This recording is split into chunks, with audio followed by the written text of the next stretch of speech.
കർത്താവിന് നിന്നെ ചുമ്മാ ഒരു അത്ഭുതമാക്കാനല്ല ഇരിക്കുന്നേ, ചിലത് നിന്നിലൂടെ എഴുതണം, നിന്റെ അത്ഭുതത്തെ രേഖപ്പെടുത്തണം. ഇത് മനസ്സിലാകുന്നില്ല ആർക്കും. ചുമ്മാ ഒരു അത്ഭുതമല്ല നിന്നെ ആക്കാനിരിക്കുന്നേ, ചിലത് തലമുറകൾ മാറി മാറി അറിയത്തക്ക രീതിയിൽ നിന്നിൽ ചിലത് കർത്താവിന് പുറത്തു കൊണ്ടുവരണം. നിന്നിൽ ആ അത്ഭുതം ഒതുങ്ങാനല്ല കർത്താവ് നിന്നെ വിളിച്ചിരിക്കുന്നേ.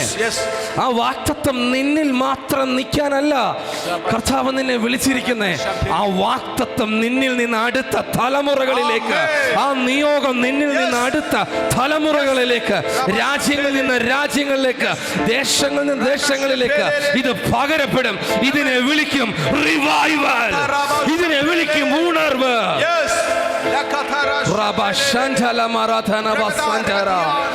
വിശ്വസിക്കുന്നുണ്ടോ?